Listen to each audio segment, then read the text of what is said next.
നമസ്കാരം, AK news കേരളയിലേക്ക് ഏവർക്കും സ്വാഗതം.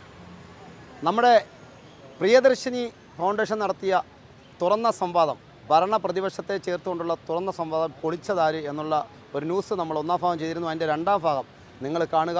പ്രതികരിക്കാൻ ആൾക്കാർ വന്നു തുടങ്ങി. അതിലെ DMKയുടെ ജില്ലാ സെക്രട്ടറി S. രജിരാജിൻ്റെ പ്രതിഷേധം, അതുമായി ബന്ധപ്പെട്ടുള്ള കാര്യങ്ങൾ ചർച്ച ചെയ്യുകയാണ്. തീർച്ചയായിട്ടും ഈ പ്രോഗ്രാം കാണുക. കാരണം ഇത് നാടിൻ്റെ പ്രോഗ്രാമാണ്, നമ്മുടെ നാട്ടുകാരുടെ ചാനലാണ്. ഇത് സബ്സ്ക്രൈബ് ചെയ്യുക, എല്ലാവരും ഫോളോ ചെയ്യുക, മാക്സിമം ഷെയർ ചെയ്യുക. നിങ്ങളുടെ അഭിപ്രായങ്ങൾ ഇതിൽ തന്നെ രേഖപ്പെടുത്തുക. Thank you. ഞാൻ ചോദിക്കാൻ പറ്റുന്ന ചോദ്യം എന്തോന്നുള്ളത് കൃത്യമായിട്ട് മനസ്സിലാവുമല്ലോ. പുനലൂരിൽ കഴിഞ്ഞ 3-4 ദിവസമായിട്ട് ഒരുപാട് ചർച്ചകളാണ് പല രീതിയിലും. ഫേസ്ബുക്കുകളിലും ഇൻസ്റ്റാഗ്രാമുകളിലും എല്ലാം സോഷ്യൽ മീഡിയയിലും വാർത്താവിനിമയത്തിലൊക്കെ പല പല കാര്യങ്ങൾ മാറി മാറി വരുന്നുണ്ട്. പുനലൂരിൻ്റെ ഭരണ സംവിധാനത്തെക്കുറിച്ച്, അല്ലെങ്കിൽ മുടങ്ങിപ്പോയ ഒരുപാട് പദ്ധതികളെക്കുറിച്ച്, ഇനി അത് മരിക്കുമോ ജീവിക്കുമോ എന്നുള്ളതിനെക്കുറിച്ച് കൃത്യമായ കാര്യങ്ങൾ ജനങ്ങൾക്ക് അറിയണമെന്നുണ്ട്. കാരണം ഇലക്ഷൻ അടുത്ത് വരികയാണ്. പല പ്രോജക്റ്റുകളും മുടങ്ങിക്കിടക്കുന്നു. പുതിയ പുതിയ പ്രോജക്റ്റുകൾ നാളെ ഒരെണ്ണം ഓപ്പൺ ആവുന്നു. പുള്ളൂർ മാർക്കറ്റ് ഉൾപ്പെടെയുള്ള പുതിയ പ്രോജക്റ്റോ ഇതൊക്കെ പൂർത്തീകരിക്കുമോ, ഇതിനെക്കുറിച്ചൊന്നും ജനങ്ങൾക്കിതില്ല. പുതിയ പണം ഇന്നത്തെ മനോരമ പത്രത്തിലും കണ്ടു. ഭയങ്കര രസകരമായിട്ടൊരു ന്യൂസ്. ഭരണപക്ഷത്തിലെ അറിയപ്പെടുന്നൊരു നേതാവും അതിൻ്റെ 2 പാർട്ടിയുടെയും ഘടക ആൾക്കാർ കുതിരച്ചിറ റോഡിന് വേണ്ടിയിട്ട് മുനിസിപ്പൽ സെക്രട്ടറിയുടെ റൂമിൽ കുത്തിയിരിക്കുന്ന സ്ഥിതി വരെ പുനലൂരിലെ ജനങ്ങൾ, അല്ലെ പുനലൂർ നഗരസഭയിലെ ജനങ്ങൾ കാണേണ്ടതായി വന്നു. എന്താണ് ഇതിന്റെയൊക്കെ ഒരു അവസ്ഥ? എന്താണ് DMKയുടെ ജില്ലാ സെക്രട്ടറി എന്ന നിലയ്ക്ക് താങ്കളുടെ ഒരു അഭിപ്രായം? ഇപ്പോ ഈ നഗരഭരണത്തിന്റെ അവസാന ഘട്ടത്തിൽ വളരെ അത്ഭുതകരമായിട്ടുള്ള ഒരു കാഴ്ചയാണ് പുനലൂർ നഗരം ഇപ്പോൾ കാണുന്നത്. സാധാരണഗതിയിലെ ഒരു ഭരണ സംവിധാനത്തിന്റെ തകർച്ച ബോധ്യപ്പെടുത്തേണ്ടത് ആ സംവിധാനത്തിൽ നിലനിൽക്കുന്ന പ്രതിപക്ഷമാണ് ബോധ്യപ്പെടുത്തേണ്ടത്. ജനങ്ങൾക്കൊപ്പം നിന്ന് ജനങ്ങളുടെ ആവശ്യങ്ങൾ ഉറക്കെ വിളിച്ചു പറയേണ്ടതും ഭരണപക്ഷത്തിന്റെ വീഴ്ചകളെ സംബന്ധിച്ച് ജനങ്ങളെ ബോധ്യപ്പെടുത്തേണ്ടതും ഒക്കെ ഒരു പ്രതിപക്ഷ ധർമ്മമാണ്. എന്നാൽ പുനലൂരിൽ എന്താ നടക്കുന്നത്? കാലങ്ങളായിട്ട് അതിപ്പോൾ കുറച്ചുകൂടെ ശക്തമായിരിക്കുകയാണ്. അതായത് പ്രതിപക്ഷം ഭരണപക്ഷത്തിന്റെ കുഴലൂത്തുകാരായി മാറുന്നു. അത്ഭുതകരമായിട്ടുള്ളൊരു കാഴ്ചയല്ലേ? അതിന്റെ പിന്നിൽ എന്താണ്? അപ്പൊ അത് വളരെ വിശദമായിട്ട് പ്രതിപാദിക്കേണ്ട ഒരു വിഷയമാണ്. ഇപ്പൊ നവാസ് ചോദിച്ചതിനകത്ത് ഒരുപാട് ചോദ്യങ്ങളുണ്ട്. ഒന്ന്, ഇവിടെ മാർക്കറ്റിന്റെ ഉദ്ഘാടനമൊക്കെ വളരെ കെങ്കേമമായിട്ട് കൊട്ടിഘോഷിച്ചൊക്കെ നടത്തുന്നു. ഇതുപോലെ പല ഉദ്ഘാടനങ്ങളും നടന്നതാണ്. അതിലൊരു ഉദ്ഘാടനമാണ് ഈ സ്റ്റേഡിയത്തോട് ചേർന്ന് കാണുന്ന പഴയ MLA രാജഗോപാലൻ നായരുടെ പേരിലുള്ള ടൗൺ ഹാളിന്റെ ഉദ്ഘാടനം, നിർമ്മാണ ഉദ്ഘാടനം. ഏതാണ്ട് 10-20ഓളം വർഷങ്ങളാവുന്നു തോന്നുന്നു. ഏതായാലും അവിടെ കമ്പി മാത്രമേ ഉള്ളൂ. കമ്പി കൃഷി നടത്തുന്നു എന്നാണ് ആളുകൾ കളിയാക്കി പറയുന്നത്. ഇപ്പൊ ഏതാണ്ട് അവിടെ കാടൊക്കെ തെളിച്ചിട്ടുണ്ട്. അപ്പൊ കമ്പി കുറെ കൂടെ തെളിഞ്ഞിട്ടുണ്ട്, വളർന്നിട്ടുണ്ട്. കമ്പി വളരുന്ന ഒരു അത്ഭുത കാഴ്ച. അതുപോലെ ഈ മുനിസിപ്പൽ ഓഫീസിന്റെ തൊട്ടപ്പുറത്ത് ഒരു 7 നില ഷോപ്പിംഗ് കോംപ്ലക്സ്, ഒരു 50 ലക്ഷം രൂപ ചെലവാക്കി ഒന്ന് മെയിന്റനൻസ് ചെയ്ത് എടുക്കാമായിരുന്ന ഒരു കെട്ടിടം, അത് ഏതാണ്ട് പുനർനിർമ്മിക്കുന്നു എന്നുള്ള വ്യാജേന അത് പൊളിച്ചിട്ടത് 2016 പൊളിച്ചിട്ട ആ കെട്ടിടം ഇതുവരെയും പൂർത്തീകരിക്കാൻ സാധിച്ചിട്ടില്ല. ഈ ഭരണസമിതിയുടെ കാലാവധിയിൽ അത് പൂർത്തീകരിക്കാൻ കഴിയുകയില്ല. മാർക്കറ്റ് തന്നെ ഇപ്പൊ ഈ ഉദ്ഘാടനമൊക്കെ കെങ്കമായിട്ട് നടത്തുമെങ്കിലും അതിന്റെ അവസ്ഥ എന്താണ് സംഭവിക്കാൻ പോകുന്നുള്ളതിനെ സംബന്ധിച്ച് നമുക്ക് ഓരോരുത്തർക്കും അറിയാം. ഏതായാലും നിശ്ചയിച്ച കാലാവധിക്കുള്ളൊന്നും അത് തീരാൻ പോകുന്നില്ല, തീർക്കാനും പോകുന്നില്ല. ഭംഗിയായിട്ട് നടക്കട്ടെ എന്ന് പ്രാർത്ഥിക്കാം. യെസ്, നമുക്ക് ആശിക്കാൻ മാത്രമേ കഴിയൂ, പ്രതീക്ഷിക്കാൻ കഴിയില്ല, നമുക്ക് ആഗ്രഹിക്കാൻ മാത്രമേ കഴിയൂ. അതാണ് ഇവരുടെ പാരമ്പര്യം. പിന്നെ അവർക്കിതിലൊന്നും അല്ല ശ്രദ്ധ. പുനലൂരിലെ പ്രതിപക്ഷത്തിനെ സംബന്ധിച്ചിടത്തോളം അവർക്കും ഇതിനകത്തൊന്നും അല്ല. അവരുടെ നോട്ടം എന്ന് പറയുന്നത് പുനലൂർ ഫെസ്റ്റ്. കഴിഞ്ഞ തവണ ഇവിടെ വന്ന് ഫെസ്റ്റ് ലേലം പിടിച്ചുകൊണ്ട് പോയ അതേ കക്ഷി മറ്റൊരാളുടെ ബിനാമിയായിട്ട് മറ്റൊരാളെ വെച്ചിട്ടും ബിനാമി പേരിൽ ആ ഫെസ്റ്റ് വീണ്ടും നടത്തുന്നു. കഴിഞ്ഞ തവണ നടത്തിയ ഫെസ്റ്റിനകത്ത് അവര് ഈ സമ്മാന കൂപ്പണൊക്കെ അച്ചടിച്ച് കൊടുത്തു. ഒരുപാട് പേർക്ക് വണ്ടിയൊക്കെ വെച്ചോണ്ട് കൊടുത്തു. വണ്ടിയൊക്കെ അവിടെ കൊണ്ടുവന്ന് എല്ലാരെയും ഷോ ചെയ്തു കാണിച്ചു. ആ വണ്ടിയായിരിക്കും സമ്മാനം ഒന്ന് പ്രചരിപ്പിച്ചു.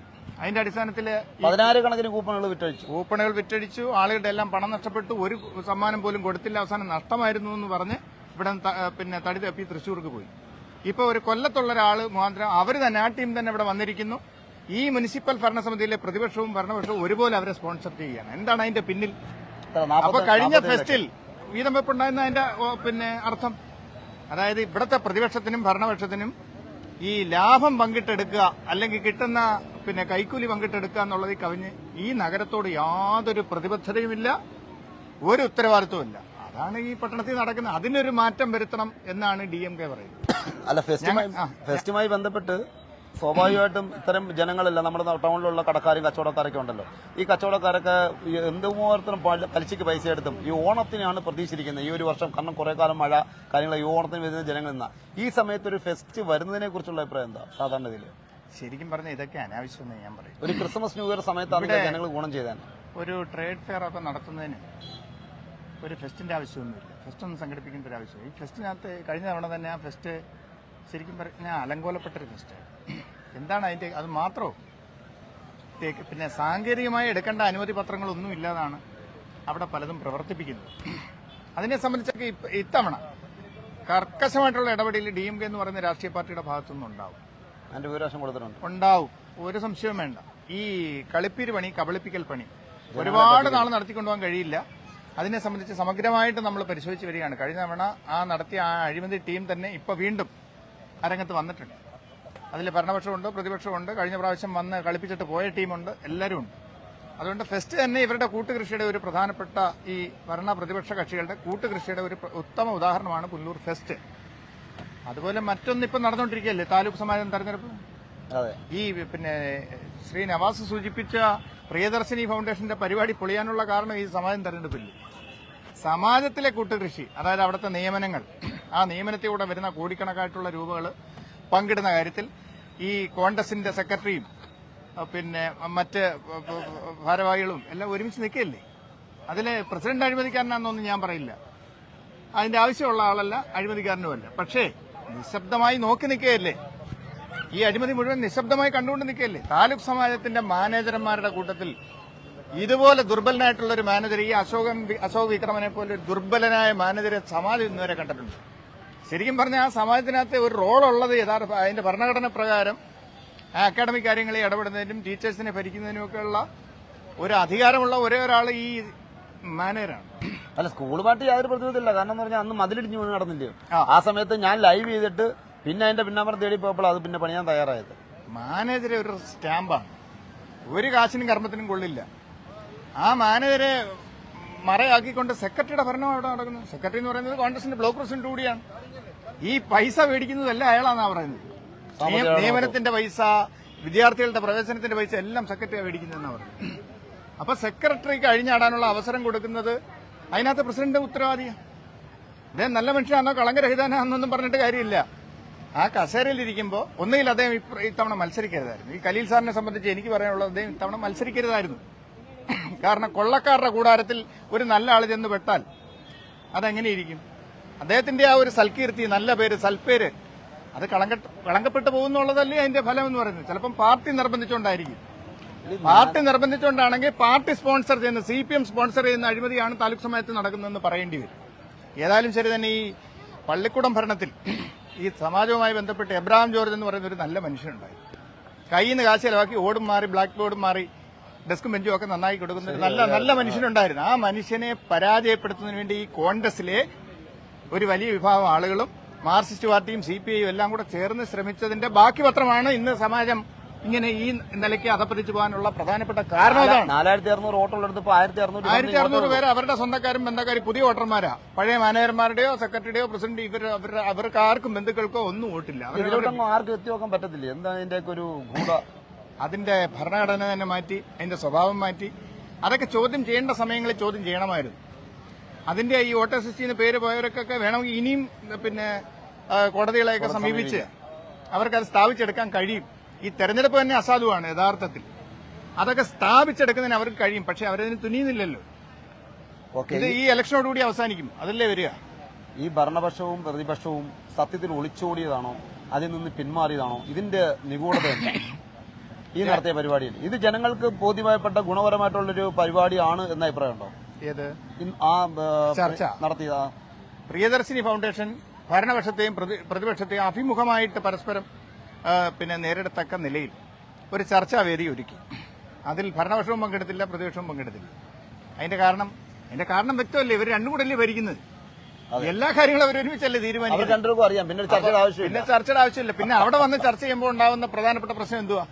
എന്തെങ്കിലും പറഞ്ഞ് വഷളായി പോയാൽ പരസ്പരം അങ്ങോട്ടും ഇങ്ങോട്ടും പറയേണ്ടി വരും. എല്ലാ സത്യങ്ങളും ജനങ്ങളുടെ മുന്നിട്ട് ഇയാളെന്ന് അനാവരണം പറഞ്ഞാൽ ചെയ്യപ്പെടേണ്ടി വരും. ഇപ്പൊ നടക്കുന്നത് അപ്പൊ സ്വാഭാവികമായിട്ട് പിന്നെ പൊയ്മുഖങ്ങൾ അഴിഞ്ഞു വീടും. അതുകൊണ്ട് ഒരു കാര്യം അഡ്ജസ്റ്റ് ചെയ്തതാണ്. തലേ ദിവസമേ പറഞ്ഞു ഞങ്ങൾ പോകത്തില്ല, നിങ്ങൾ പോകൂ.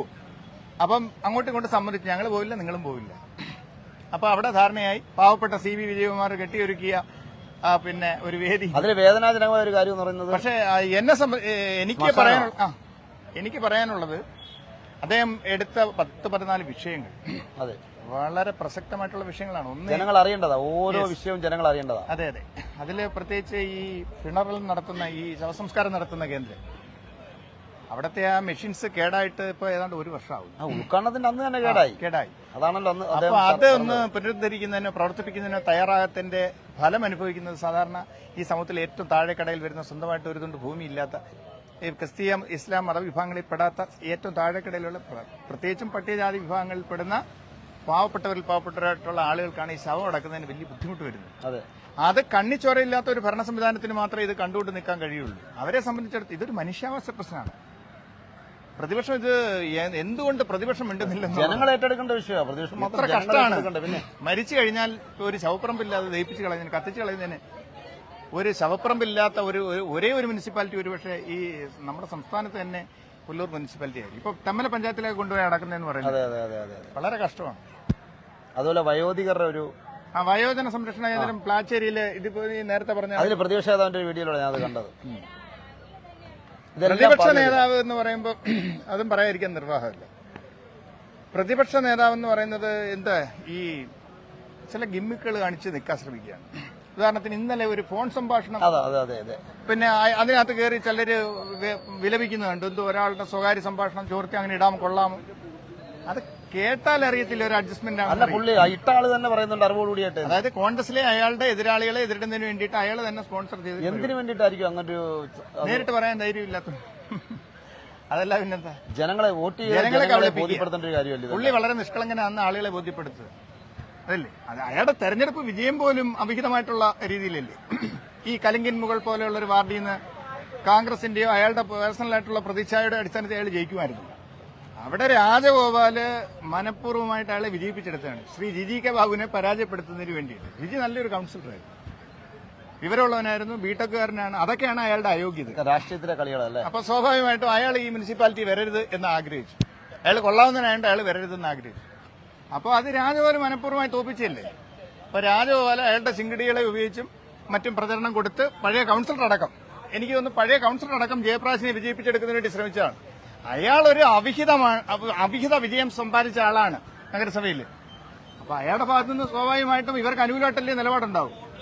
എന്നിട്ട് ഫോണിൽ കൂടെ അങ്ങോട്ടും ഇങ്ങോട്ടും സംസാരിച്ച് ഞാൻ വലിയ പുണ്യാളനാന്ന് പറഞ്ഞിട്ട് വല്ല കാര്യമുണ്ട്. ഈ പ്രോഗ്രാം ലൈവ് ഇന്റർവ്യൂ ആണ്. ഈ ലൈവ് ഇന്റർവ്യൂവിന്റെ ഒരു ഗുണമെന്ന് പറയുന്നത് ഇതിൽ കള്ളത്തരങ്ങളൊന്നും തന്നെ ഇല്ല. സത്യസന്ധമായ കാര്യങ്ങൾ ചോദിക്കുന്നു, സത്യസന്ധമായി ജനങ്ങളിൽ എത്തിക്കുന്നു. ഈ ഒരു വിവരം പറയാൻ വേണ്ടിയിട്ട് പല ആൾക്കാരുമായിട്ട് ബന്ധപ്പെടാറുണ്ട്. പക്ഷെ ആർക്കും ക്യാമറയ്ക്ക് മുമ്പിൽ ഒന്നും പറയാനുള്ള ധൈര്യമില്ല. പക്ഷെ പലർക്കും രണ്ട് രാഷ്ട്രീയ പാർട്ടിയുടെ എല്ലാ രാഷ്ട്രീയ പാർട്ടിയിലെ ആൾക്കാർക്കും പറയണമെന്നുണ്ട്, ഒരുപാട് ആഗ്രഹങ്ങൾ പറയണമെന്നുണ്ട്. പക്ഷെ പറയാൻ അവർക്കാർക്കും സാധിക്കുന്നില്ല എന്നുള്ളതാണ്. അതൊരു ഭയപ്പാടിന്റെ പുറത്താണോ, അതെന്താ അതിന്റെയൊക്കെ ഒരു മാനദണ്ഡമൊന്നും മനസ്സിലാവുന്നില്ല. അതല്ല, അവിഹിതമായിട്ടുള്ള കാര്യങ്ങൾ ഇവർ തമ്മിലുള്ള പരസ്പര ധാരണയാണ്. പ്രത്യേകിച്ച് റിയൽ എസ്റ്റേറ്റ് ബിസിനസ്സിൽ ഇവരെല്ലാം പങ്കാളികളാണ്. വസ്തുക്കൾ പിന്നെ ചുളുവിലയ്ക്ക് മേടിച്ചിട്ട് വലിയ വിലയ്ക്ക് പകുത്ത് വീതിച്ച് വിൽക്കുന്നതിനകത്തൊക്കെ ഇവരെല്ലാം പങ്കാളികളാണ്. അപ്പൊ സ്വാഭാവികമായിട്ട് ഇവർ തമ്മിൽ പിന്നെ ഈ സൂര്യൻ അസ്തമിച്ച് കഴിഞ്ഞാൽ ഇവരെല്ലാം ഒന്നാണ്. അതല്ലേ പ്രശ്നം. അത് ചോദ്യം ചെയ്തു കഴിഞ്ഞാൽ നമ്മൾ വികസനത്തിന് തടസ്സം നിൽക്കുന്ന ആളാണ്, അല്ലെങ്കിൽ വികസനത്തിന് തടസ്സം നിൽക്കുന്ന പാർട്ടിയാണ്. ആ നിലയിൽ സ്ഥാപിച്ചെടുക്കാനാണ് പിന്നീടുള്ള ശ്രമം. എന്ന് വെച്ച് നമുക്ക് സത്യം പറയുന്നത് അവസാനിപ്പിക്കാൻ പറ്റും? നമ്മൾ പറയുന്ന സത്യങ്ങളെ നമുക്ക് മൂടി വെക്കാൻ കഴിയും. നമ്മൾ വീണ്ടും പറയും. നമുക്ക് നമ്മുടെ പാർട്ടിയെ സംബന്ധിച്ച്, പിന്നെ DMK സംബന്ധിച്ചിടത്തോളം ഞങ്ങൾക്ക് ഇപ്പം ഇവിടെ മുനിസിപ്പാലിറ്റി അംഗങ്ങളൊന്നുമില്ല. പക്ഷെ ഞങ്ങൾക്ക് അംഗങ്ങൾ വന്നാൽ അകത്തളങ്ങളിൽ കൂടി ഇത് പ്രതിഫലിപ്പിക്കാൻ അറിയാൻ പറ്റും. ഇപ്പൊ പുറത്ത് പൊതുജനങ്ങളുടെ ഇടയിൽ ഈ നമ്മുടെ പാർട്ടി, അതായത് ഞാൻ പ്രതിനിധാനം ചെയ്യുന്ന പാർട്ടി വളരെ ശക്തമായി ഈ വിഷയങ്ങൾ പിന്നെ പൊതുജനങ്ങൾക്ക് മുന്നാലെ പൊതുജന സമക്ഷത്തിൽ അവതരിപ്പിക്കാൻ നമ്മൾ ശ്രമിക്കുന്നുണ്ട്. ഇത് ഈ ഭരണ പ്രതിപക്ഷ അവിഹിത ബന്ധത്തെ സംബന്ധിച്ചായിരിക്കും അടുത്ത തെരഞ്ഞെടുപ്പിൽ DMK ഉയർത്തുന്ന മുദ്രാവാക്യം. 36 സീറ്റിലും DMKയുടെ സ്ഥാനാർത്ഥികളുണ്ടാവും. എല്ലായിടത്തും ഈ രാഷ്ട്രീയം ഞങ്ങൾ പറയും, ഒരു സംശയവും വേണ്ട. അതിൽ ഞങ്ങളെ സ്വാധീനിക്കാനൊക്കെ പലരും ശ്രമിക്കുന്നുണ്ട്. ചില മുന്നണികളൊക്കെ രഹസ്യത്തിൽ വന്ന് പറയുന്നുണ്ട് 3 സീറ്റ് തരാം, 4 സീറ്റ് തരാം, 5 സീറ്റ് തരാം. അവരുടെ 10 സീറ്റോ 15 സീറ്റോ തരാമെന്ന് പറഞ്ഞാൽ പോലും ഒരു മുന്നണിയുമായിട്ട് ഒരു ധാരണയ്ക്കും DMK തയ്യാറല്ല. ഒറ്റയ്ക്ക് മത്സരിക്കാനാണ് തീരുമാനം.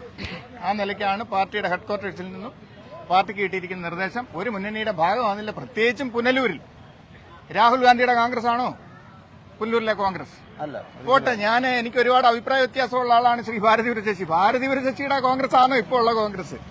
ഇപ്പോൾ ഉള്ള കോൺഗ്രസ് വിജയകുമാറിന്റെ കോൺഗ്രസ്, ജയപ്രകാശിന്റെ കോൺഗ്രസ്.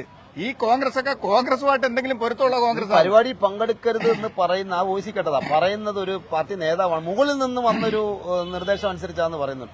ആരായി മുകളിലിരിക്കുന്ന? മുകളിൽ നിന്ന് പറഞ്ഞാൽ ഇപ്പൊ ഇവിടെ മുകളിൽ 2 പേരാ തൂങ്ങിക്കിടക്കുന്നത്. ഭാരതീപുരത്തിനൊക്കെ റിട്ടയർമെന്റ് കൊടുത്ത് വീട്ടിലും കണ്ട ഇരുത്തിയിരിക്കുക. കോൺഗ്രസ്സുകാരെ തന്നെ കളിയാക്കി പറയുന്നത് അണ്ണനെ കൊണ്ടുവന്നൊന്ന് കാണിച്ചിട്ടം കൊണ്ടുപോകുന്ന പറയുന്നത്.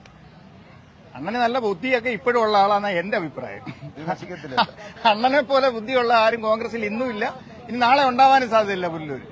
പക്ഷെ അവര് കളിയാക്കി പറയുന്ന അണ്ണനെ കൊണ്ടൊന്നൊന്ന് ചുറ്റി കാണിച്ചിട്ട് കൊണ്ടുപോകുന്ന പറയുന്നത്. ഇപ്പൊ ഭരിക്കുന്നത് കോൺഗ്രസിന്റെ നയവും തീരുമാനവും ഒക്കെ എടുക്കുന്നത് ബ്ലോക്ക് പ്രസിഡന്റ് വിജയകുമാറും DCC ട്രഷറർ നെൽസൺ സെബാസ്റ്റ്യനാണ്. ഈ നെൽസൺ സെബാസ്റ്റ്യനെ സംബന്ധിച്ചിടത്തോളം അദ്ദേഹം ഒരു നല്ല മനുഷ്യനാണ് എന്റെ അഭിപ്രായം. നമ്മൾ എത്ര മോശമായിട്ട് പുള്ളിയെ കുറിച്ച് പറഞ്ഞാലും അദ്ദേഹം നല്ല രീതിയിൽ മാത്രമേ പെരുമാറുന്നുള്ളൂ. ചിരിച്ചുകൊണ്ട് മാത്രം സംസാരിക്കുന്ന ആളാണ്. നല്ല വിദ്യാഭ്യാസമുള്ള ആളാണ്, മിടുക്കനാണ്. DMK-ലെങ്ങാണോ ഞാൻ പറയാം, അതുപോലെ ഒരാൾ DMK-ലെങ്ങാണോ ഉണ്ടായിരുന്നത് നമ്മൾ നമ്മുടെ ഏറ്റവും വലിയ നേതാവായിട്ട് ഉയർത്തി കാണിച്ചത്. അത്ര നല്ലവനാ. പക്ഷെ പറഞ്ഞിട്ട് കാര്യമില്ല, റോളൊന്നുമില്ല. വിജയകുമാർ പറയും അനുസരിക്കും, അതല്ലേ പറ്റൂ. ഈ 2 മാസം മാത്രം ഇനി ഇലക്ഷന് നിൽക്കുക. 2 അല്ലെങ്കിൽ 3 മാസത്തിനുള്ളിൽ ഇലക്ഷൻ നടക്കണം. പുനലൂരിലെ താർന്നു നടന്ന വിവിധ റോഡുകളും ഇന്നൊരു പത്രത്തിൽ കണ്ടൊരു വിഷയം ഞാൻ ചർച്ച ചെയ്യുന്നുള്ളതേ ഉള്ളൂ. നമ്മൾ ഇതുമായിട്ട് ബന്ധമല്ലെങ്കിൽ ഈ 4 വർഷം അല്ലെങ്കിൽ 8 വർഷത്തോളം നശിച്ച് നാരായണത്തിലാടുന്ന ഈ റോഡൊക്കെ ഇപ്പൊ 2 മാസം കൊണ്ട് പണിയുന്ന ഒരു ധൃതി കാണിക്കുന്നുണ്ട്. റോഡുകൾ പലതും പണിഞ്ഞില്ല എന്ന് പറഞ്ഞ് സെക്രട്ടറിയെ രാജഗോപാലിന്റെ ഒരു തന്ത്രം, ഒരടവ്.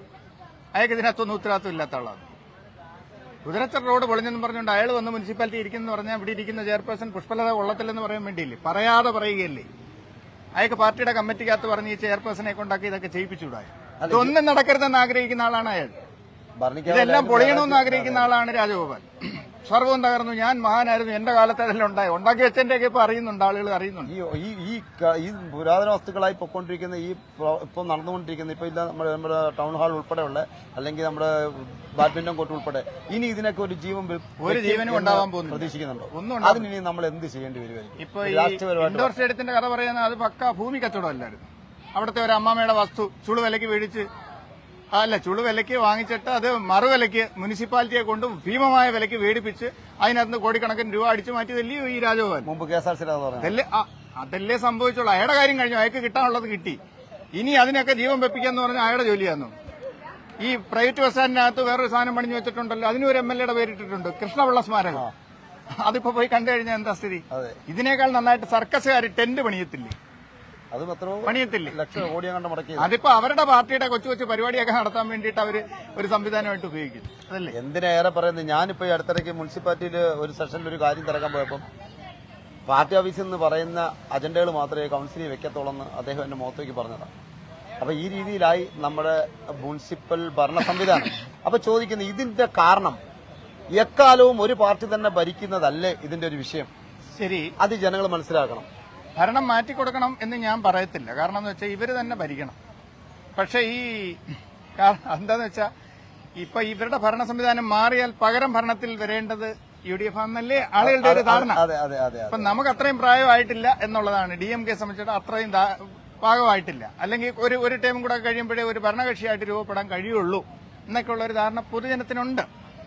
അപ്പോൾ ഇത് മാറിയാൽ മറ്റേതല്ലേ വരേണ്ടത്. ഇതിന്റെ വാലായിട്ട് നടക്കുന്ന മറ്റേതിന് എങ്ങനെ നല്ലൊരു ഭരണം വന്നിട്ട് 4 വർഷം തേച്ചില്ല. അപ്പൊ എന്നെ സംബന്ധിച്ചിടത്തോളം എന്റെ ഒരു കാഴ്ചപ്പാടെന്ന് പറഞ്ഞാൽ പ്രതിപക്ഷം വീണ്ടും ഭരണകക്ഷിയായി മാറാനുള്ള സാധ്യതയൊക്കെ വളരെ കുറവാണ്. പക്ഷെ ജനങ്ങൾക്ക് മുന്നിൽ ഒരു ഓപ്ഷൻ ഉണ്ട്. അത് DMK-ക്ക് പരമാവധി സീറ്റുകൾ കൊടുക്കുക എന്നുള്ളതാണ്. ഇവിടെ ഒരു 3-4 സീറ്റിൽ DMK ജയിച്ചു വന്നു കഴിഞ്ഞാൽ DMK-യുടെ ചെയർമാനായിരിക്കും 5 വർഷം. ഒരു സംശയം വേണ്ട. ഇവിടെ ഉള്ളവർക്കൊന്നും യാതൊരു റോളും ഇല്ല അതിനകത്ത്. എന്ത് അടിസ്ഥാനം വെച്ചിട്ട് ഒരു ഉദ്ദേശം കാണുമല്ലോ, എന്ത് അടിസ്ഥാനം വെച്ചിട്ട് ഞാൻ വളരെ വളരെ ഉറപ്പായും പറയുന്നു. പുനലൂരിലെ പൗരാവലിയോട് പറയാം, നവാസ് അടക്കമുള്ള മാധ്യമ പ്രവർത്തകരോട് പറയാം, ഒരു 4-5 കൌൺസിലേഴ്സിനെ DMK-ക്ക് ജയിപ്പിച്ച് തരിക. ജയിപ്പിച്ച് തന്നാൽ ഇവിടെ ആർക്ക് ഭൂരിപക്ഷം കിട്ടിയാലും DMK ഭരിക്കും. അതിനുള്ള നടപടികൾ മദ്രാസിൽ നിന്നുണ്ടാവും. ഞാൻ ചോദിച്ചോട്ടെ, ഈ മാർക്സിസ്റ്റ് പാർട്ടിക്ക് ഇപ്പം ആകപ്പാടെ ഉള്ളത് 3 MP-മാർ. അതിൽ 2 പേരും DMK വെറുതെ ഔദാര്യമായിട്ട് കൊടുത്ത 2 MP-മാർ. കോൺഗ്രസിന് ആളില്ലാത്ത കോൺഗ്രസിന് അവിടുന്ന് 10 സീറ്റാണ് കൊടുത്തിരിക്കുന്നത്. അപ്പൊ ഏത് കക്ഷിക്ക് ഭൂരിപക്ഷം വന്നാലും DMKക്ക് ഒരു 5 6 സീറ്റ് ജയിച്ച് വന്നാൽ അണ്ണാ അറിവാലയത്തിൽ നിന്ന് ACC ഹെഡ്ക്വാർട്ടേഴ്സിലോ അല്ലെങ്കിൽ ഡൽഹിയിൽ AKG ഭവനിലോ വിളിച്ചു പറഞ്ഞാൽ അവിടുന്ന് ഒരു കാര്യം പറഞ്ഞു കഴിഞ്ഞാൽ ആ ചെയർമാനെ ഇവിടെ വരൂ, DMKയുടെ ചെയർമാനെ വരൂ. ആ നിലയ്ക്കൊരു മാറ്റം ഉണ്ടാക്കുക എന്നുള്ളതാണ് പുനലൂരിലെ ജനങ്ങൾക്ക് മുമ്പായിട്ടുള്ള ഒരേ ഒരു ഓപ്ഷൻ എന്ന് പറയുന്നത്. അതിലൂടെ പുനലൂർ മുനിസിപ്പാലിറ്റി മാറും, പൊതുജനങ്ങൾക്ക് ഗുണകരമാകും എന്നുള്ളതിൽ DMKക്ക് ഒരു 5 വർഷം ഈ പുനലൂർ പട്ടണം ഭരിക്കുന്നതിനുള്ള അവസരം കിട്ടിയാൽ നമ്മുടെ സംസ്ഥാന സെക്രട്ടറി പറഞ്ഞത് സിംഗപ്പൂരാക്കി പുനലൂരിനെ മാറ്റുമെന്ന് പറഞ്ഞത് അത് വെറുതെ അല്ല. തമിഴ്നാട് അതിവേഗത്തിൽ ഇപ്പൊ സിംഗപ്പൂർ പോലെ ആയിക്കൊണ്ടിരിക്കുകയല്ലേ. അതൊരു പ്രത്യേക വികസന കാഴ്ചപ്പാട് DMK സംബന്ധിച്ചിടത്തോളം ഉണ്ട്. ഒരു ദ്രാവിഡ മോഡൽ വികസനമുണ്ട്, ജനങ്ങളോടൊരു പ്രതിബദ്ധതയുണ്ട്. ഒരു ഭരണം കയ്യിൽ കിട്ടുകയാണെങ്കിൽ തീർച്ചയായിട്ടും ആ നിലയ്ക്ക് ഈ പട്ടണത്തെ മാറ്റിയെടുക്കുന്നതിനുള്ള ഭാവനയുണ്ട്, അതിനുള്ള ശേഷിയുണ്ട്, അതിനുള്ള സഹായവുമുണ്ട്. അതുകൊണ്ട് ഇത് വെറുതെ പറയുന്നതല്ല. ഒരു 5 6 കൌൺസിലർമാരെ ജയിപ്പിച്ചു തരാൻ ശ്രമിക്കുക. ഓരോരുത്തരും അങ്ങനെ, ഓരോ വാർഡിലുള്ള ജനങ്ങളും അങ്ങനെ തീരുമാനിച്ചാൽ ചിലപ്പോൾ ഈ പ്രതീക്ഷകൾക്ക് അപ്പുറത്തേക്ക് DMKയുടെ അംഗസംഖ്യയൊക്കെ ഉയർന്നേക്കാം. ഏതായാലും ഞങ്ങളത് വളരെ ശുഭപ്രതീക്ഷയിലാണ്. ഈ അഡ്ജസ്റ്റ്മെന്റ് രാഷ്ട്രീയത്തെ പരാജയപ്പെടുത്തുന്നതിന് വേണ്ടി BJP പിന്നെ ഇവിടെ ഒരു ഫാക്ടർ അല്ല, ഒരു ഘടകമേ അല്ല. അത് പരിശോധിക്കുക പോലും വേണ്ട. നമ്മൾ രാഷ്ട്രീയ ചർച്ച അല്ലെങ്കിൽ പോലും ഞാൻ അതിനെക്കുറിച്ച് ജസ്റ്റ് ഒന്ന് ചോദിച്ചെന്നുള്ളേ ഉള്ളൂ. ഇപ്പൊ നമ്മൾ ഈ പറഞ്ഞത് ഈ പ്രിയദർശിനി ഫൗണ്ടേഷന്റെ ഭാഗമായിട്ട് നടത്തിയൊരു പരിപാടി ഈ പൊളിഞ്ഞു പോയതുമായി ബന്ധപ്പെട്ടുള്ള ജസ്റ്റ് എല്ലാവരും ചോദിക്കണം. കാരണം ഇന്നലെ 2-3 പാർട്ടിക്കാർ സംസാരിച്ചു, നിങ്ങൾ മറ്റുള്ളവരെ കൂടി ഉൾപ്പെടുത്തി ചർച്ച ചെയ്യണം എന്ന് പറഞ്ഞതുകൊണ്ട്. കാരണം ലൈവ് ഇന്റർവ്യൂ എന്ന് പറയുമ്പോൾ ആരും വരത്തില്ല. ചോദ്യം എങ്ങനെയാവും എന്നുള്ളതാ. ചോദ്യങ്ങൾ സിമ്പിൾ ആയിരിക്കും, നിങ്ങൾക്ക് പറയാൻ പറ്റുന്നത് തന്നെ ആയിരിക്കും. ആരെയും മോശപ്പെടുത്താനോ അല്ലെങ്കിൽ ചെളിവാരി തേക്കാനോ ഉള്ള രീതിയിലല്ല. നമ്മൾ പൊതുജനങ്ങൾ കാലാകാലമായി വോട്ട് നൽകുന്നു. ഈ വോട്ട് കൊണ്ട് നാടിന് എന്തെങ്കിലും ഗുണങ്ങളുണ്ട്. ഇപ്പൊ ഈ നിൽക്കുന്ന തൂക്കുപാലം പോരും അന്ന് പുനലൂർ സാംസ്കാരിക സമിതിയും മറ്റേ MA നിഷ പുനലൂർ സാംസ്കാരിക സമിതി ഉണ്ടാക്കി ഇതിലൂടെ വന്ന് ഏക്കനസിന്റെ കുടുംബത്തിൽ ഇത് 1-2 മാസം ഇതിന്റെ പിറകെ പോയതുകൊണ്ടാണ് ഇപ്പൊ നമ്മൾ പോലും ഇവിടെ നിൽക്കുന്നത്. അല്ലാതുള്ള ബാക്കിയുള്ള ഈ പുനലൂരിന് വേണ്ടി ചെയ്തിട്ടുള്ള എല്ലാം പാതി വഴി കിടക്കുക. മനസ്സിലായില്ലേ? ഈ ദീന ഹോസ്പിറ്റലിൽ ഏതാണ്ട് ഇടിഞ്ഞു വീടാറായി നിൽക്കുക. ഈ ഭാഗത്തോട്ടങ്ങ് തിരിഞ്ഞു നോക്കുന്നില്ല എന്നുള്ളതാണ്. പുതിയ പ്രോജക്റ്റുകളിലെ മാത്രം പിന്നിലേക്ക് പോകുന്നു, ഉദ്ഘാടനങ്ങൾ വെക്കുന്നു. അതിനെതിരെയാണ് ഇപ്പൊ പൊതുജനങ്ങൾ മൊത്തത്തിൽ ചർച്ച ചെയ്യപ്പെടുന്നത്. ഇവിടെ പുനലൂർ നഗരത്തിൽ നടക്കുന്നത് ജനങ്ങൾക്ക് വേണ്ടിയുള്ള വികസനമല്ല, മറിച്ച് നേതാക്കന്മാർക്ക്, അതായത് ഭരണകക്ഷിയിൽപ്പെട്ട നേതാക്കൾക്ക് എന്തെങ്കിലും പ്രയോജനം ഉണ്ടാവുമെങ്കിൽ, അതായത് സാമ്പത്തിക ലാഭം ഉണ്ടാവുമെങ്കിൽ അതിനു വേണ്ടിയിട്ടുള്ള വികസനം. ജനങ്ങൾ വോട്ട് വാങ്ങിച്ച് അവർ സാമ്പത്തിക ലാഭം ഉണ്ടാക്കുക എന്നുള്ളത് മാത്രമാണ്. അതല്ല ഈ 7 നില ഷോപ്പിംഗ് കോംപ്ലക്സ് ഞാൻ പറഞ്ഞില്ലേ, ഒരു 50 ലക്ഷം രൂപയ്ക്ക് അതിനകത്തുള്ള ആലൊക്കെ പിഴുത് കളഞ്ഞ് വളരെ വൃത്തിയായിട്ട് എടുക്കാൻ കഴിയുമായിരുന്ന ഒരു കെട്ടിടം ലിഫ്റ്റൊക്കെ സ്ഥാപിച്ച് ആ കെട്ടിടം പൊളിച്ചു പണിയണമെന്ന് ആഗ്രഹിച്ചത് രാജഗോപാല, അന്ന് ചെയർമാനായിരുന്നു. അയാളെ സംബന്ധിച്ച് എന്ത് ഉത്തരവാദിത്തം ഉള്ളത്? അത് മൊത്തം പൊളിച്ചിട്ട് അയാൾക്കുള്ളതും വാങ്ങിച്ചുകൊണ്ട് അയാൾ അങ്ങ് പോയി എന്നുള്ളതല്ലാതെ, ആദ്യം തന്നെ കമ്മീഷനൊക്കെ പറഞ്ഞ് ഉറപ്പിച്ച് മേടിച്ചുകൊണ്ട് പോയെന്നുള്ളതല്ലാതെ അത് പിന്നെ ഇതുവരെയും തീർക്കാൻ കഴിഞ്ഞു. നഷ്ടം ആർക്കാണ്? ഇതൊന്നും ആരും പറയുന്നില്ല, എല്ലാവർക്കും അറിയാം. ആ ഷോപ്പിംഗ് കോംപ്ലക്സിൽ ഇരുന്ന മുഴുവൻ ആളുകൾക്കും ഇതാണ് ഞാൻ പറഞ്ഞതാണ് യാഥാർത്ഥ്യം അറിയാം. പക്ഷെ അത് ആരും പറയില്ല. എന്നിട്ട് ഇപ്പൊ പുതിയ ചില ഗിമ്മിക്കുകളായിട്ട് ഇറങ്ങിയിട്ടുണ്ട്. ഫേസ്ബുക്ക് ഒക്കെ എടുത്തിട്ട് ഒരു കാലഘട്ടത്തിൽ സുവർണ കാലമായിരുന്നു അല്ലേ? അയാൾ ചെയർമാൻ ആയപ്പോ പറഞ്ഞ എന്തോ ചിലർ വരുമ്പോൾ ചരിത്രം വഴിമാറും. ഏത് ചരിത്രം വഴിമാറി? 7 നില ബിൽഡിംഗ് എന്നുള്ള ആൾക്കാരൊക്കെ വഴിമാറിപ്പോയില്ലേ? അവർക്കിടെ വഴിമുടക്കി എന്നുള്ളതല്ലാതെ എവിടാ വഴിമാറിയത്? അല്ല, വികസനങ്ങൾ എന്തുകൊണ്ടാണ് തടസ്സപ്പെടുന്നത് എന്നുള്ളതിന് ജനങ്ങൾക്ക് ഇതുവരെ അർത്ഥം കിട്ടിയിട്ടില്ല. കാരണം ഇത്രയും എനിക്കൊന്ന് പുനലൂരിലാണെന്ന് തോന്നുന്നു, ഒരു മുനിസിപ്പാലിറ്റി എന്നുള്ള നിലയ്ക്ക് പുനലൂരിലാണെന്ന് തോന്നുന്നു ഇത്രയും കാര്യങ്ങൾ പാതി വഴി കിടക്കുന്നു. ഇപ്പൊ മാർക്കറ്റിന്റെ നടത്തുമ്പോഴും താഴെ മാർക്കറ്റിന്റെ ഒരു മീൻ സ്റ്റാളും എല്ലാം അവിടെ പണിഞ്ഞിട്ട് കോടികൾ അതിനകത്ത് കുഴിച്ചിട്ടിട്ട് ഒന്നിനും കൊള്ളാത്ത രീതിയിൽ മലിനീകരണമായി കിടക്കുന്ന ഒരു സ്ഥിതിയാണ്. താഴോട്ട് പോകാൻ പറ്റത്തില്ല. അതിനകത്ത് മൊത്തം നമ്മളൊന്ന് പോയി കണ്ടതാ, പുറത്ത് പ്രൊഫഷണൽ ചാനലൊക്കെ വന്നപ്പോൾ നമ്മൾ പോയി കണ്ടതാ. ഇതൊക്കെ ഒരു വാർത്തയായി മാറുന്നു എന്നുള്ളത് പ്രതികരിക്കാൻ ഈ സമൂഹത്തിൽ ഒരു മനുഷ്യനും താല്പര്യമില്ല. എന്തും നടക്കട്ടെ, ഞാൻ ഒന്നും അറിയാത്ത കണക്ക് ജീവിക്കാം എന്നുള്ള രീതിയിലേക്ക് പൊതുജനങ്ങൾ പോകുന്ന ഒരു സ്ഥിതിയാണ്, കാഴ്ചപ്പാടാണ് കണ്ടുവരുന്നത്. അത് ഈ ഭരണ സംവിധാനം ഇത്രയും അലങ്കോലപ്പെടാനുള്ള പ്രധാന കാരണം ഇവിടുത്തെ പ്രതിപക്ഷമാണ്. നിശബ്ദമായ പ്രതിപക്ഷമാണ്, അഡ്ജസ്റ്റ് ചെയ്ത് കൊടുക്കുന്ന പ്രതിപക്ഷമാണ്. ചിലരുടെ കാര്യം വരുമ്പോൾ ഇവർ ഒറ്റക്കെട്ടല്ലേ, ചില ആളുകളുടെ കാര്യം വരുമ്പോൾ ഒറ്റക്കെട്ടല്ലേ. ഇവർ 2 കൂട്ടരും മത്സരിച്ച് അവരെ സഹായിക്കുന്നതിന് വേണ്ടിയിട്ടല്ലേ ശ്രമിക്കുന്നത്. അതാണ് ഇവിടുത്തെ ഭരണപരാജയത്തിന്റെ പ്രധാന കാരണം ഇവിടുത്തെ പ്രതിപക്ഷം. ഓക്കെ, അപ്പൊ താങ്ക് യു. സന്തോഷമുണ്ട് ഈ ചുരുങ്ങിയ സമയം നമുക്ക് ഇതിനുവേണ്ടി തന്നതിന്. ഇത് തീർച്ചയായിട്ടും DMK ആയതുകൊണ്ട് മാത്രമല്ല, ഏത് പാർട്ടിക്കും ഇതേ തൂക്കുവാലത്തിൽ വെച്ച് ഇതിന്റെ ചർച്ച വീണ്ടും തുടരാൻ ഞങ്ങൾ തയ്യാറാണ്. ലൈവ് ഇന്റർവ്യൂയിലൂടെ കാര്യങ്ങൾ പറയാൻ ധൈര്യമുള്ള ആർക്കും എന്നെ വിളിച്ച് പറഞ്ഞു കഴിഞ്ഞാൽ 8714274022 എന്ന നമ്പറിൽ നിങ്ങൾ വിളിച്ച് പറഞ്ഞു കഴിഞ്ഞാൽ തീർച്ചയായിട്ടും വൈകിട്ട് 5:30 തൊട്ട് ഒരു 6:30 ഇടയ്ക്ക് ആ വെയിൽ താഴുന്ന സമയത്ത് നമുക്ക് ചർച്ചകൾ നടത്താം, സംസാരിക്കാൻ, ജനങ്ങളോട് തുറന്നു പറയാൻ ഇവിടുത്തെ പ്രതിപക്ഷത്തിനും ഭരണപക്ഷത്തിനും സംസാരിക്കാനുണ്ടെങ്കിൽ, അവർ ചെയ്ത വോട്ടിൽ നിങ്ങൾക്ക് കുറെ കാര്യങ്ങളെങ്കിലും ബോധിപ്പിക്കണമെന്നുണ്ടെങ്കിൽ ഇനിയും താമസിച്ചിട്ടില്ല. തീർച്ചയായിട്ടും നിങ്ങൾ നമ്മളെ വിളിക്കുക. അതിനകത്ത് യാതൊരു മടിയും കാണിക്കില്ല. പ്രേക്ഷകർ നിങ്ങൾക്ക് എന്തും എഴുതാം, നിങ്ങളുടെ ഉള്ളിൽ വരുന്ന എന്തും എഴുതാം. പല കമന്റുകൾ, എത്ര വലിയ കമന്റുകൾ എഴുതിയാലും പ്രശ്നമില്ല. രാഷ്ട്രീയവൽക്കരിക്കാതെ ഒരു ദീർഘവീക്ഷണത്തോടെ കണ്ടാൽ ഈ ചർച്ചകൾ ആവശ്യം തന്നെയാണ്. ഇത്രയും കാലവും ഇത്തരത്തിലുള്ള ചർച്ചകൾ വന്നിട്ടില്ല. ഈ ചർച്ചകൾ വരാറില്ല. കാരണം എന്താണ്? ഈ പറഞ്ഞ കണക്ക് DMK-യുടെ ജില്ലാ സെക്രട്ടറി പറഞ്ഞ കണക്ക് എല്ലാം രഹസ്യമായി തുടരുന്നു. എല്ലാം ഒരു പുകമറ പോലെ പൊക്കൊണ്ടിരിക്കുന്നു. ഇതിനെയെങ്കിലും പുകമറ മാറ്റി ജനങ്ങൾക്ക് മുന്നിൽ വരണം. പുനലൂർ നഗരസഭയിൽ നടക്കുന്നത് എന്ത്, അത് ജനങ്ങൾ അറിയണം. തീർച്ചയായിട്ടും ഇനിയും ഞാൻ ശ്രമിക്കും. ആരെങ്കിലും നിങ്ങളുടെ മുമ്പിൽ എത്തിക്കാൻ പറ്റും. അവർക്കും പറയാൻ കാണും. ഈ പറഞ്ഞ പുനലൂരിലെ പൊതുപ്രവർത്തകരായിട്ടുള്ളവരുണ്ട്, രാഷ്ട്രീയ സാമുദായിക രംഗങ്ങളിൽ നിൽക്കുന്നവരുണ്ട്, LDF-ന്റെയും CPM-ന്റെയും CPI-യുടെയും കോൺഗ്രസിന്റെയും മറ്റ് ഘടകകക്ഷികളുടെയും BJP-യിലും ആർക്കും സംസാരിക്കാനുണ്ടെങ്കിൽ, നഗരസഭയുടെ ഈ വിഷയവുമായി ബന്ധപ്പെട്ട് ചർച്ച ചെയ്യാൻ താല്പര്യമുണ്ടെങ്കിൽ തീർച്ചയായിട്ടും വിളിക്കുക. Okay, thank you. നിങ്ങളുടെ അഭിപ്രായങ്ങളാണ് വലുത്. ഇത് പൊതുജനങ്ങൾക്ക് വേണ്ടി, പുനലൂർ നഗരസഭയുടെ വിഷയങ്ങളാണ്. ഇത് പൊതുജനങ്ങൾക്ക് വേണ്ടി നടത്തുന്ന ഇന്റർവ്യൂ ആണ്. നിങ്ങൾ മനസ്സിലാക്കണം, പുനലൂർ നഗരസഭ നിങ്ങൾ നൽകി ഒരു വോട്ട് കൊണ്ട് വിജയിച്ച് വന്നവർ അവിടെ എന്താണ് ചെയ്തു കൂട്ടുന്നത്, ഇതിനെക്കുറിച്ച് അറിയാനുള്ള ആർജവം, ഇതിനെക്കുറിച്ച് അറിയാനുള്ള കാര്യം പൊതുജനങ്ങൾക്ക് അറിയണം. ഈ ചോദ്യങ്ങൾ ചോദിക്കുക തന്നെ ചെയ്യും. അതിന് മറുപടി നൽകിയേ കഴിയൂ. കാരണം ഞങ്ങളുടെ എല്ലാം വോട്ട് വാങ്ങിച്ചാണ്, അല്ലെങ്കിൽ പൊതുജനങ്ങളുടെ വോട്ടുകൾ വാങ്ങിയിട്ടാണ് നിങ്ങൾ ഈ ഭരണപക്ഷത്ത് വന്നത്. അതുകൊണ്ട് ആർക്കും വേദനകൾ തോന്നരുത്. വൈൻഡപ്പ് ചെയ്യുന്നു. Thank you.